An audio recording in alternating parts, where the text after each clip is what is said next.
Apreciados hermanos y hermanas misioneras de la América Latina, de toda la humanidad, paz, paz y bien en Jesucristo resucitado y vivo. Hace 5 minutos, queridos hermanos y hermanas, hemos recibido un video levantado en México. Ya tiene el Vaticano, el Santo Padre ya conoce lo que ha ocurrido. Aquí vamos a escuchar. La Virgen Santísima está llorando hace ya 15 minutos en la tilma del enviecito Juan Diego.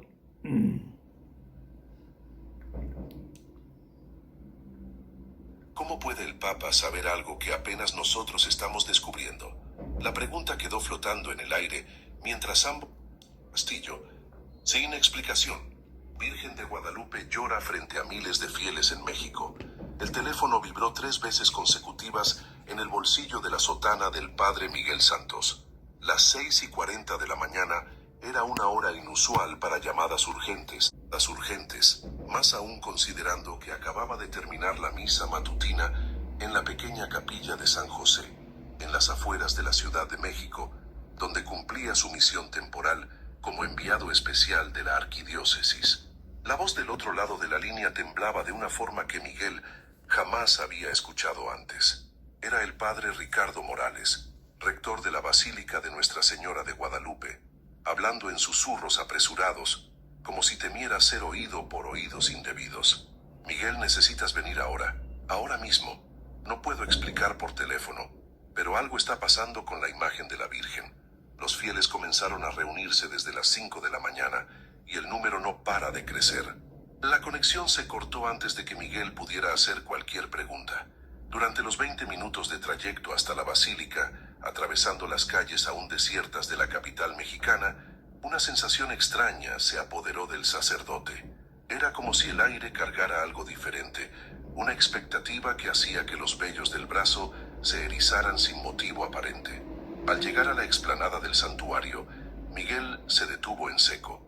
Miles de personas ya llenaban el atrio principal, pero no era una multitud común. El silencio que reinaba entre tantos fieles resultaba perturbador. Madres con niños en brazos, ancianos apoyados en bastones, jóvenes con los ojos fijos en la entrada de la Basílica Nueva, todos permanecían inmóviles como estatuas vivientes. Ricardo apareció corriendo desde la entrada lateral, el rostro pálido y las manos temblorosas. Sin mediar palabra, tomó del brazo a Miguel y lo condujo directamente hacia el interior del templo. La basílica, que normalmente a esa hora albergaba apenas a los feligreses de la misa de 7, estaba completamente abarrotada, pero el silencio continuaba siendo absoluto. Mira hacia arriba, murmuró Ricardo señalando hacia la imagen de la Virgen de Guadalupe, protegida tras el cristal blindado que la separaba de los fieles. Miguel alzó la vista y sintió que el suelo se movía bajo sus pies. Desde los ojos de la Virgen en la tilma de Juan Diego, 2 líneas cristalinas descendían lentamente por las mejillas morenas de la imagen. No era una ilusión óptica, no era humedad ni condensación. Eran lágrimas reales que brotaban de la imagen sagrada y que brillaban bajo las luces del santuario. ¿Desde cuándo, Miguel, con la voz apenas audible? Las primeras personas que llegaron para la misa de 5 lo notaron. Al principio pensamos que era algún problema con la climatización o humedad, pero Ricardo hizo una pausa y se persignó. Las lágrimas no se detienen. Ya han pasado casi 2 horas. En ese momento, un murmullo suave comenzó a extenderse entre los fieles. No eran oraciones audibles, sino un susurro colectivo que parecía surgir del alma de cada presente. Las madres abrazaban más fuerte a sus hijos. Los ancianos se hincaban con dificultad sobre el mármol frío. Los jóvenes sacaban sus teléfonos, pero luego los guardaban como si una fuerza invisible se los impidiera. Miguel observó detenidamente la escena. En sus 15 años de sacerdocio, había presenciado muchas manifestaciones de fe, pero nunca algo que generara ese tipo de reverencia silenciosa. Era como si cada persona presente supiera instintivamente que estaba viviendo algo que trascendía la comprensión humana. ¿Has contactado al arzobispado?, preguntó Miguel sin apartar la vista de la imagen. Fue lo primero que hice. Monseñor Castillo está en camino, pero también... Ricardo bajó aún más la voz. También se comunicaron directamente desde el Vaticano. Miguel se volvió bruscamente hacia su colega. ¿El Vaticano? ¿Cómo es posible que ya lo sepan? No lo sé. Recibí una llamada hace media hora de la Secretaría de Estado. Dijeron que Su Santidad León XIV había solicitado información inmediata sobre cualquier situación extraordinaria en el santuario. Ricardo se pasó la mano por la frente sudorosa. Miguel, ¿cómo puede el Papa saber algo que apenas nosotros estamos descubriendo? La pregunta quedó flotando en el aire mientras ambos sacerdotes contemplaban la imagen que continuaba derramando lágrimas. A su alrededor, los fieles mantenían esa extraña vigilia silenciosa, como si cada uno de ellos hubiera recibido una instrucción no verbal de permanecer en calma y observar. Un grupo de mujeres mayores se había colocado en primera fila, sus rosarios entre las manos arrugadas, pero sin rezar en voz alta. Sus labios se movían en oraciones mudas mientras sus ojos no se apartaban del rostro sagrado. Detrás de ellas, una familia completa permanecía de pie. Los padres con las manos sobre los hombros de sus hijos pequeños, todos mirando hacia arriba con una mezcla de asombro y respeto. Las lágrimas están cayendo sobre el cristal, observó Miguel, acercándose un paso más. ¿Alguien ha intentado limpiarlas? Esa fue mi primera reacción, admitió Ricardo. Pero cuando me acerqué, algo me detuvo. No sé cómo explicarlo, pero sentí que no debía tocarlas. Es como si supiera que no me correspondía hacerlo. En las siguientes horas, la noticia comenzó a extenderse por la ciudad de manera inexplicable. No hubo llamadas telefónicas masivas, no hubo redes sociales propagando la información, no hubo medios de comunicación alertando a la población. Simplemente, las personas comenzaron a llegar al santuario como si una voz silenciosa las hubiera convocado. Para las 8 de la mañana, la explanada principal no podía albergar a más gente. Las calles circundantes se llenaron de familias enteras que llegaban caminando, muchas de ellas desde colonias lejanas. Los comerciantes que normalmente vendían artículos religiosos en los alrededores del santuario habían cerrado sus puestos y se habían unido a la multitud orante. Miguel notó que entre los presentes no había turistas curiosos ni personas que parecieran estar ahí por morbo. Todos los rostros reflejaban la misma expresión de recogimiento profundo, como si cada individual hubiera sido personalmente invitado a presenciar algo sagrado. Padre Miguel, se acercó una mujer de mediana edad con un niño de la mano. Mi hijo despertó esta mañana y me dijo que la Virgen lo estaba llamando. No sabía qué significaba hasta que llegamos aquí. Historias similares comenzaron a multiplicarse. Padres de familia que habían sentido una necesidad inexplicable de acudir al santuario. Trabajadores que habían abandonado sus labores matutinas sin motivo aparente. Estudiantes que habían faltado a clases siguiendo un impulso que no podían explicar. A las 8:30, Monseñor Ernesto Castillo, arzobispo de México, llegó acompañado de varios miembros de la curia arquidiocesana. Su rostro, habitualmente sereno, mostraba signos de una profunda preocupación mezclada con asombro. Se dirigió directamente hacia donde se encontraban Miguel y Ricardo, sin apartar la vista de la imagen. ¿Las lágrimas continúan?, preguntó sin preámbulos. Sin interrupción, monseñor, respondió Ricardo, y cada vez son más evidentes. Mire las gotas que han caído sobre el cristal. El arzobispo observó detenidamente las marcas cristalinas que se habían formado sobre la superficie protectora. Efectivamente, las lágrimas de la imagen estaban creando un patrón visible sobre el vidrio, líneas brillantes que reflejaban la luz de manera particular. ¿Algún cambio en la temperatura del recinto? ¿Alguna alteración en los sistemas de climatización?, preguntó Monseñor Castillo dirigiéndose al personal técnico que ya había arribado para revisar las instalaciones. Todo funciona normalmente, monseñor. La temperatura y humedad están en los parámetros habituales. No hay ninguna explicación técnica para lo que está ocurriendo, respondió el ingeniero a cargo del mantenimiento. En ese momento, el teléfono celular del arzobispo sonó con una llamada internacional. La expresión de su rostro cambió dramáticamente cuando vio el identificador de la llamada. Secretaría de Estado Vaticana. murmuró antes de contestar en un tono formal. Monseñor Castillo al habla. La conversación duró apenas 3 minutos, pero fue suficiente para que todos los presentes notaran la creciente perplejidad en el rostro del arzobispo. Cuando colgó, permaneció en silencio durante varios segundos antes de dirigirse a los sacerdotes. Su Santidad León XIV solicita un informe detallado cada hora sobre la situación. También ha ordenado que no se realice ninguna intervención sobre la imagen hasta nuevo aviso. Hizo una pausa y agregó en voz más baja. El Santo Padre mencionó que ha estado orando por México desde las primeras horas de la madrugada, antes de que cualquiera de nosotros supiéramos lo que estaba ocurriendo. Miguel intercambió una mirada significativa con Ricardo. La sincronicidad de los eventos comenzaba a dibujar un panorama que escapaba a cualquier explicación racional.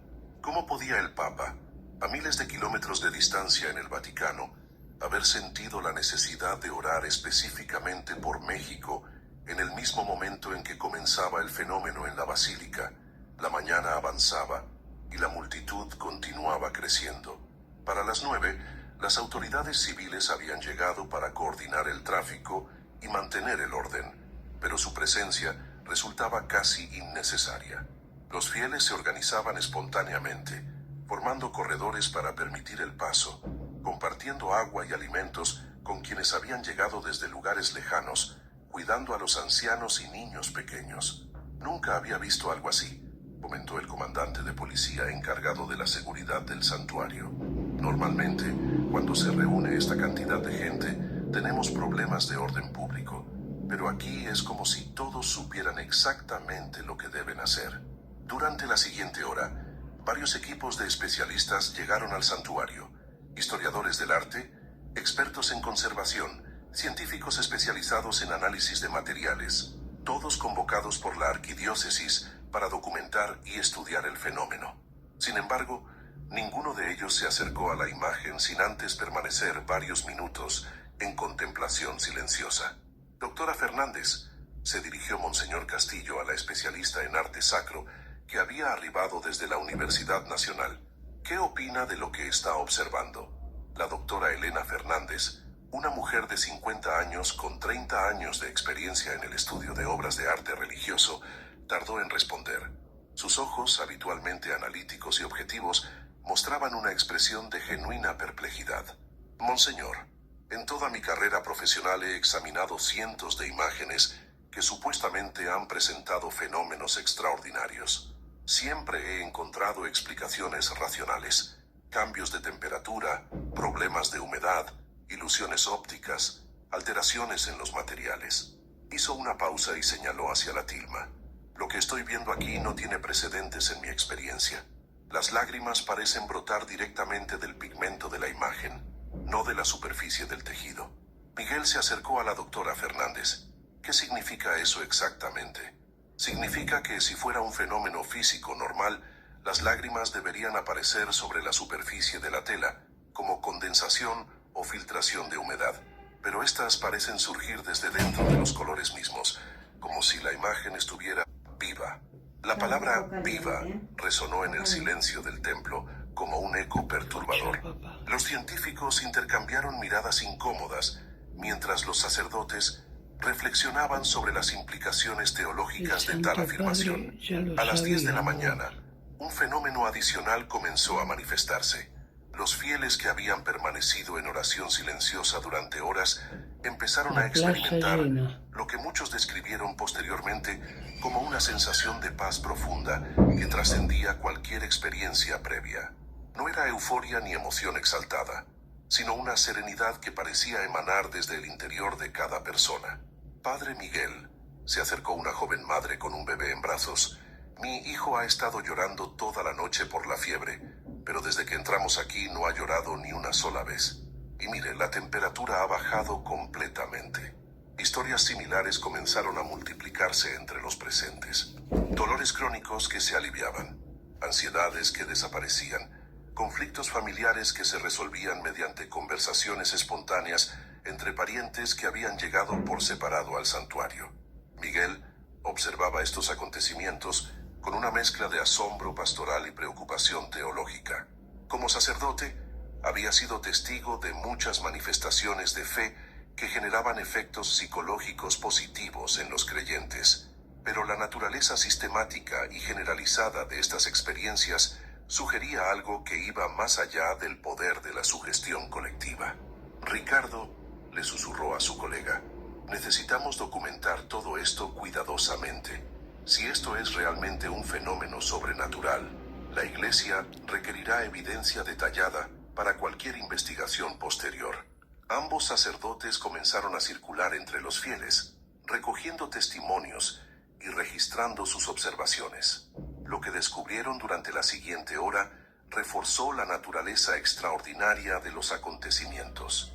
Personas que no se conocían entre sí reportaban experiencias similares, una sensación de llamado interior que los había traído al santuario, una paz inexplicable al contemplar la imagen, y en muchos casos, la resolución espontánea de problemas físicos o emocionales que los habían aquejado durante años.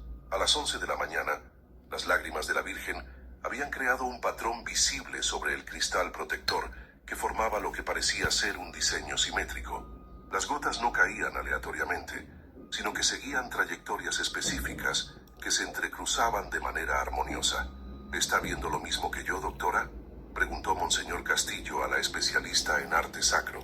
Sí, monseñor. El patrón de las lágrimas no es casual. Hay una geometría deliberada en la forma como están distribuyéndose sobre el cristal.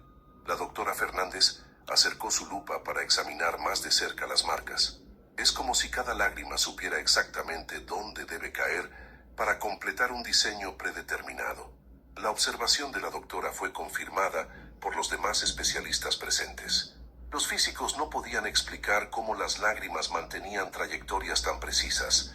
Los matemáticos reconocían patrones fractales en la distribución, y los teólogos comenzaban a especular sobre el posible significado simbólico del diseño que se estaba formando.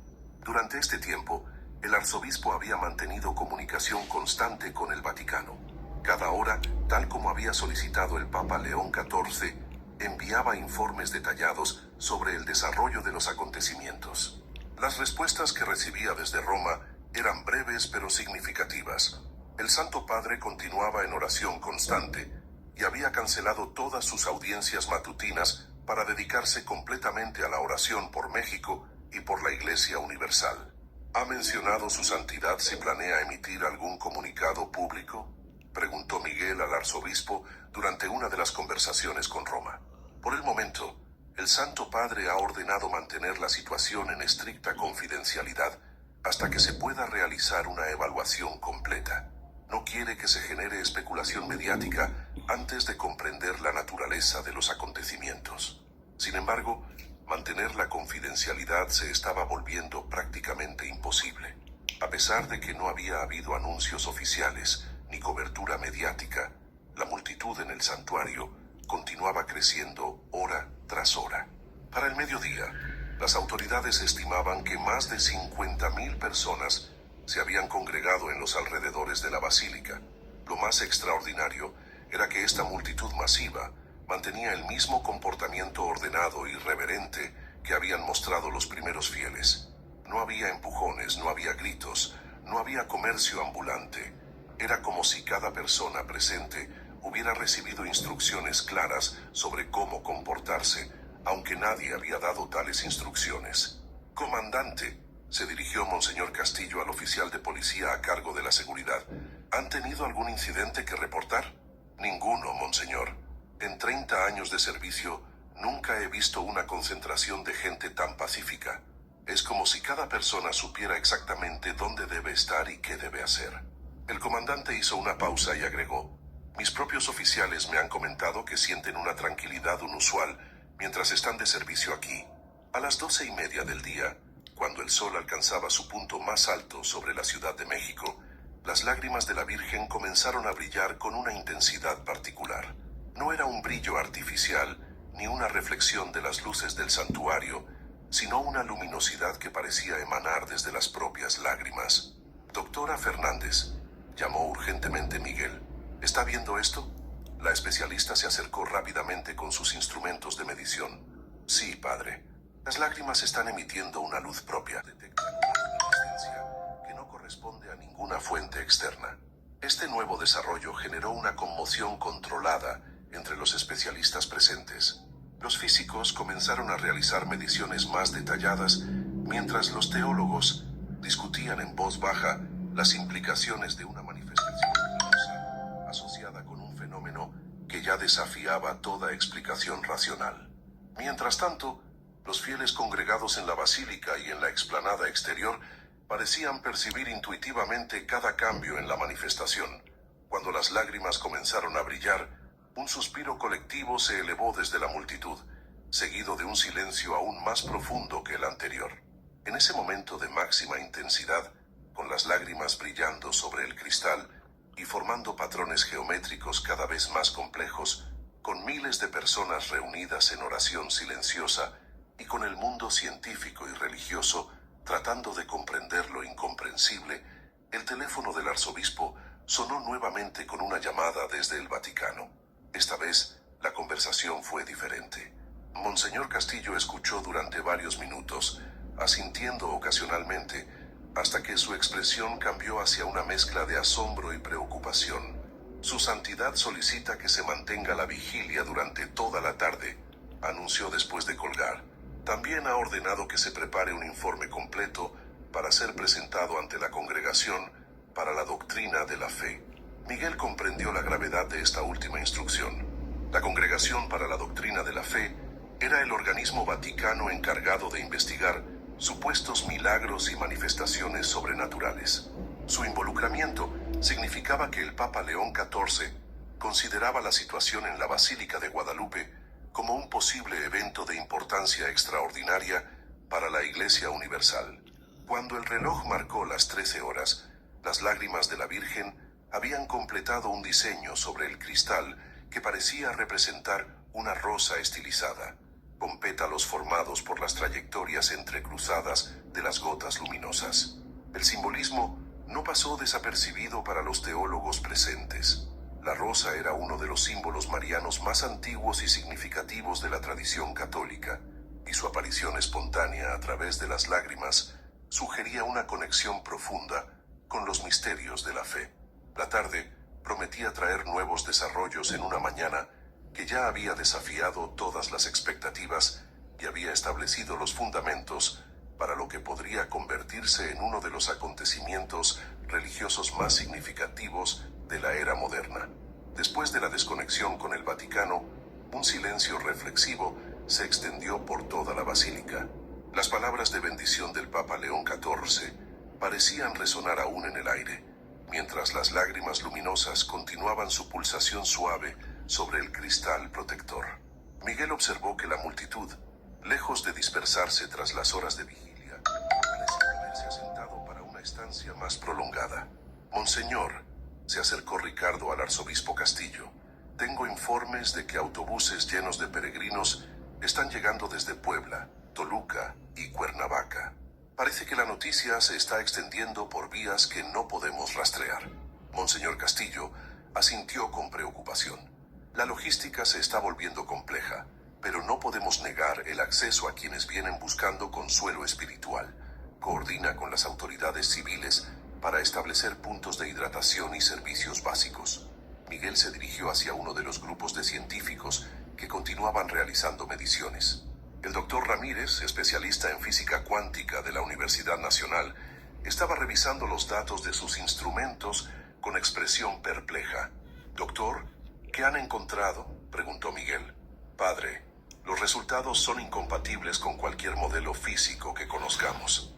Las lágrimas emiten una radiación lumínica que no corresponde a ninguna fuente conocida.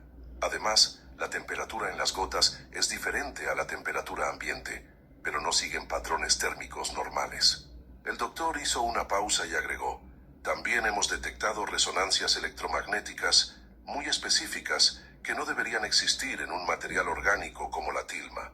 La información científica, lejos de desmitificar el fenómeno, lo volvía aún más extraordinario.